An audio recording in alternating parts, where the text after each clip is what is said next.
to je taj trenutak eksplozije kad ovaj motor poludi. Dobrodošli na ST Moto, uvijek imate na umu da vozite u okviru svojih mogućnosti, nemojte se precjenjivati i nikako ne pokušavajte radnje iz videozapisa jer posljedice mogu biti kobne. Za sva pitanja, indikacije i nuspojave obratite se ST Moto jer znanje je naš moto.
Dobar dan, pozdrav svima, dobrodošli na još jednu recenziju. Danas na repertoaru Yamaha R6 2009. godina, 4 cilindra, vodeno hlađenje, izgleda isto tako kao i onaj prijašnji model, dakle do 2008. Nije se puno promijenila po izgledu. Što se tiče drugih nekih karakteristika, su dosta poboljšali ciklistiku, čak smo dobili i gaz drugačiji. To ćemo vam objasniti malo kasnije kroz vožnju. Motor ima 6 brzina, motor teži 185 kg, izgleda dosta mali, ali ima isto tako i težine. Kažu da je ovo najpogođeniji R6 što se tiče omjera snage i kilaže. Motor razvija snagu od 129 konja, dakle skoro 130 konja, što je za 600 dosta dobro. Na primjer, ona moja Suza GSX-R 600 ima 115 konja, znači ovo je za 15 konja jače u svega 10 godina razlike, tako da mislim da ono može se očekivati dosta dobar odaziv na gas i brzina ovoga motora. Službeno nekih problema s ovim motorom nije bilo, međutim Yamaha isto tako revizirala nekakve unutrašnje dijelove, na primjer natezač faz lanca i tako neke slične stvari, međutim ništa to nije bilo globalno, dakle možda pokoji model, pokoji problem.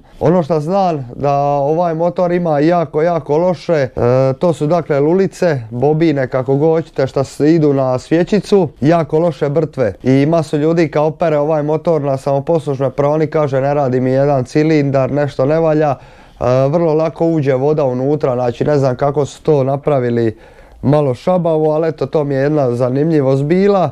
Motor evo samo ovako dok sidi na njemu mi nije baš nešto udoban, dakle sic je dosta tvrd. Izgled fantastičan, znači stvarno ima brutalan i agresivan izgled i to mi se jako sviđa, pogotovo ova dva svitla naprijed. Što se tiče kočnica imamo Bremba, rezervar iz dva dijela, dakle plastika i željezo. Dakle rezervar je prije ima 18 litara, sada ima 17, dakle litru manje. Također je nazad stavljena druga puno lakša vilica, međutim motor nije izgubio na svojoj težini za razliku od svog prethodnika, zato što su se na mašini i na motoru općenito nadodavale neke druge stvari, tako da je ostao otprilike negdje na istome. Masu ljudi zna šta vozi ovaj motor na grobniku, dakle vozi ga za stazu, šta znači da ima dosta dobre vozne karakteristike, a mi smo danas tu da to i provjerimo. Što se tiče neke dodatne opreme na motoru, baš je i nema. Ovdje je nadodan amortizer volana, što je po meni jako bitna karika za R6, pošto sam već prije vozio R6-ice, puno R6-ica do tamo 2012. 13. godine i jednostavno vi kad se idete gasira, kad ste u punom gasu, imate osjećaj da je prednje kolo uvijek odignuto od ceste 1 mm i onda vam daje dosta lufta naprijed i imate osjećaj kao da vam je prednje kolo u zraku i nemate baš kontrolu. I maso puta mi se dogodilo na ovome motoru bez amortizera volana da mi počne udarati u graničnike kad se priđe brzina od 200 km/h. Znači pričamo o velikim brzinama. Ono što je srušilo rating ovoga motora je šta ima na 15.000 nekakvu rupu, ima pad snage, dakle na 15.000 okretaja, tako da kad je motor izašao i kad su to vozači vidjeli i ljudi kao kritičari, jel, odmah izgubija mjesto na podiju samo iz tog razloga što su 2010. popravili. Za razliku od svojih konkurenata cijena mu je malo veća nego recimo Suzukiju, Kawasakiju, Hondi. Da li to opravdava? Ne, ali opravdava sa svojim izgledom, dakle ima dosta moderan izgled. To ga spašava jer motor izgleda noviji nego što zapravo je. Dalje što se tiče motora, prednji kraj općenito ja to ne volim kod Yamahe, prenizak, dakle sve ovo mi je nekako dole u podu i znači ja sad kad sam u svom prirodnom položaju, pogledajte vidi je meni vizir i ovo sve. Znači evo ovdje. I meni se to jednostavno ne sviđa jer ja želim kad sam na R motoru da se ja sakrijem dakle iza kupole, a ovdje onda nemam di s rukama, dakle nije mi praktično. I zato smatram da nije baš pogodan za visoke vozače, iako što se tiče nogu ovako kad sidan je super, međutim nekako volan, ručke su mu prenisko, dakle cilj je nekako dole u podu i jednostavno mi se ne sviđa što sam nekako tu, imam osjećaj ako malo brže zakočim da će me izbaciti naprijed. Mislim da je ovo više motor za nekoga koje je nižeg rasta, ali može ga voziti više osoba, iako izgleda možda malo smiješno na njemu. To bi bilo to što se tiče nekoga uvoda, ajmo mi se obući i provozati ovu zvjerku da vidimo kakve će rezultate dati. Ja vam se odmah izvinjavam ako vam zvuk bude loš, to jest cijeli sam probuka i bolestan sam, tako da sam popija sve žive ove aspirine, Max Fluove da mogu ovo snimit i zadnji mjesec dana non stop padala kiša, tako da nisam baš ni stiga snimat, zato smo zadnji put izbacili Q&A, ali evo danas je dan ko izmišljen, tako da idemo snimiti ovu zvjerku. Što se tiče položaja sjedenja, ovako na prvu dosta je agresivan i pošto su mu za razliku od 2008. godine prebacili su mu volan 5 mm naprijed, isto kao i sjedalo, sic kako god hoćete, ali volan nije otišao samo 5 mm naprijed nego i 5 mm niže i maska mu je isto tako pomaknuta za 7-8 mm, tako da je općenito cijeli prednji kraj dosta dole potonut.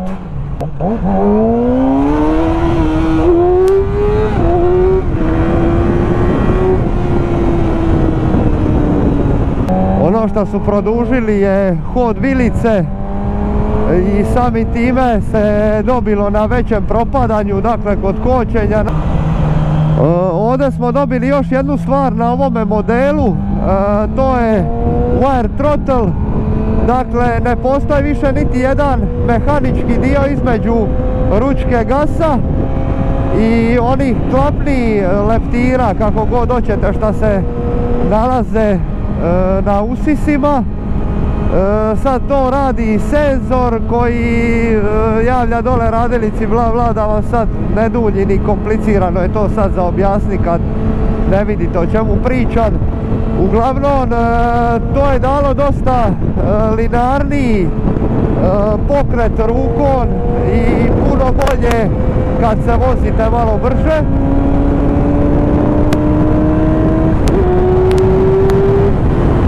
Motor na 10.000 stvarno počne ludovat.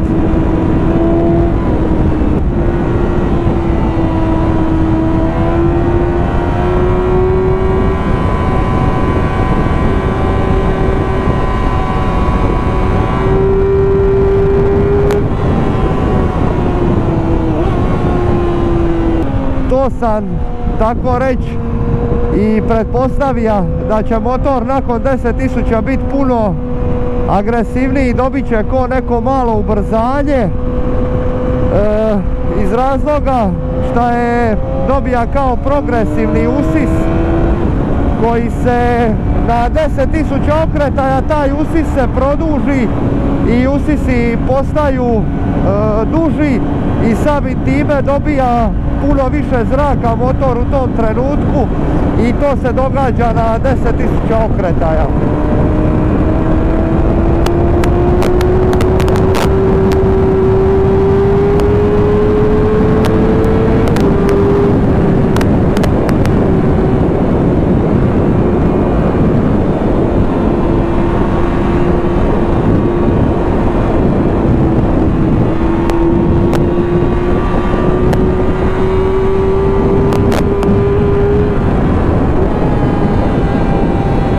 Ja mislim da je ovo možda jedan od boljih bolida za stazu.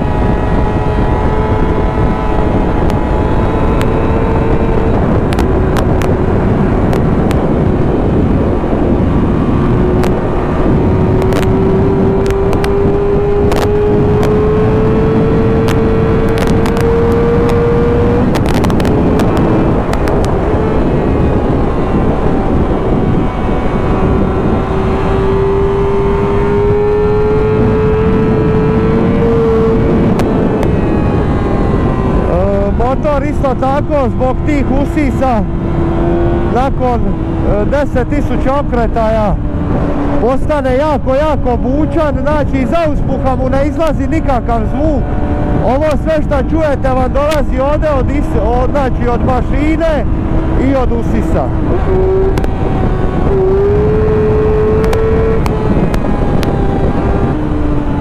Lipo, baš se motor vozi odlično. Znači kompaktan je, samo mi smeta šta je nizak i stvarno imam osjećaj ono ko da sam kod prednje kola. Znači ovaj motor se prelagano obara na kolino i to mi je jako zanimljivo. Motor je na ovim niskim okretajima dosta lean, međutim, iako su oni to poboljšali, prijašnji modeli su bili dosta gori, tako da ne bi rekao da sam baš u potpunosti zadovoljan, ali s obzirom kakvi su bili prije, sad su dosta bolji.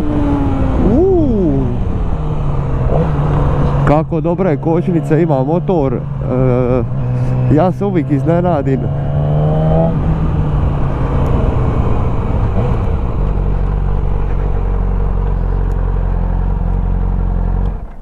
Dobar dan. Može. Eto ga momci, ugodan dan, vidimo se. Evo nas je policija zaustavila.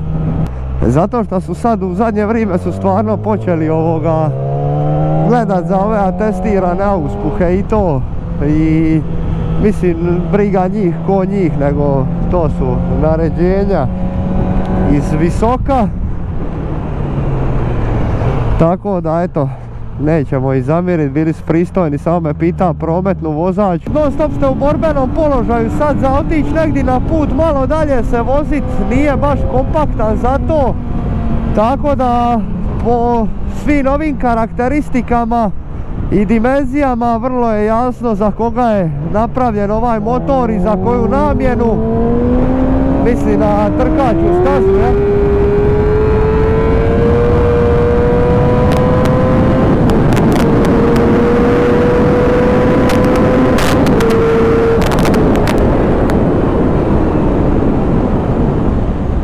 Koja dobra breza na motoru. Još nešto što mi se ne sviđa na ovome motoru, ajde kumplug još kako tako je na normalnoj poziciji, međutim kočnica je predaleko, znači moram stvarno istegnuti ova dva prsta da bi mogao lipo kvalitetno uvati kočnicu za zakočit. I mislim da to, iako je motor rađen za nekoga nižeg rasta, smatram da mu to baš ne ide u prilog. Što se tiče ovjesa na ovome motoru, zadnji kraj osjeća stvarno svaku rupu, iako je čak preporuka od proizvođača da se, bez obzira što motor ima štelanje ovjesa, preporuka proizvođača je za cestovnu upotrebu da je možda ipak bolje da se ništa ne dira. zato što je motor i ovako nategnut, tako da ako budete puno prčkali po tome, ovo jako brzo može postati jako nestabilan motor. Tako da eventualno ako idete na stazu možda za 3 stupnja, to jest 3 klika, samo malo ga stvrdnit i to je to.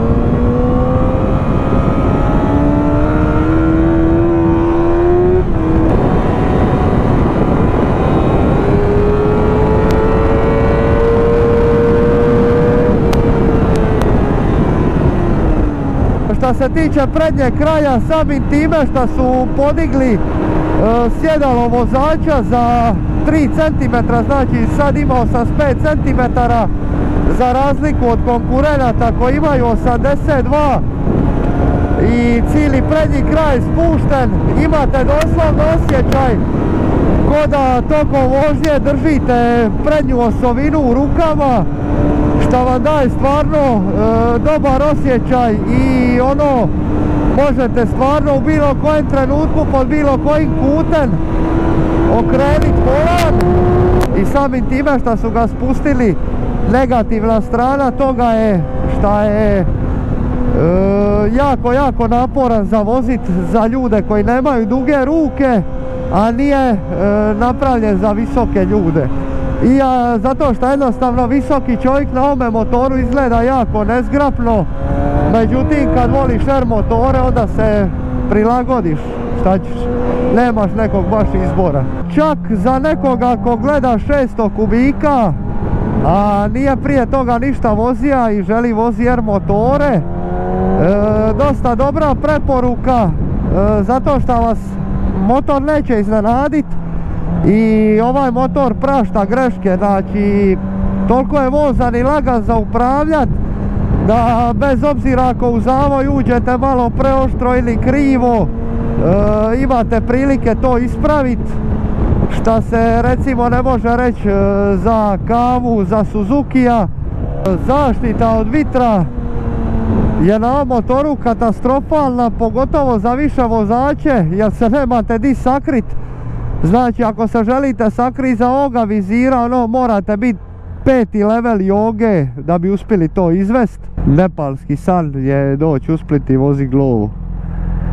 Boli njega kurac, njemu je dobro. Ja ne znam kako bi ja to vama pokazao, ali ja sad ako se želi saget, ruke mi ovdje idu preko kolina i uopće mi nije ugodno ovako sidit, dok recimo za stazu je ovo idealno.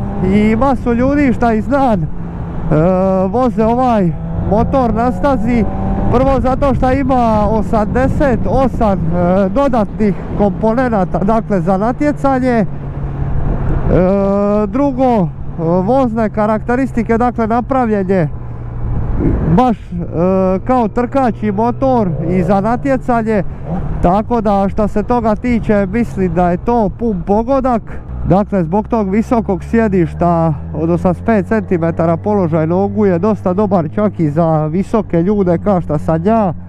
Imate dovoljno prostora i uopće noge ne pate, dok ruke moga bi se usuditi reći da jesu. Evo smo došli do kraja još jedne recenzije. Nadam se da vam se svidila. Šta se tiče samog motora, iskustva sa prijašnjim R6 mi nisu bila baš nešto najbolja. Najviše mi je smetalo to što u bilo kojoj brzini kad se pređe, dakle ono 150 do 200 km/h, prednje kolo je uvijek u zraku i nemate uopće osjećaj sigurnosti na prednjem kolu, dok dakle s obzirom na to da su spustili prednji kraj i dali ga još naprijed po 5 mm, smatram da je to dalo dosta bolju upravljivost i to mi se jako svidilo kod ovoga motora.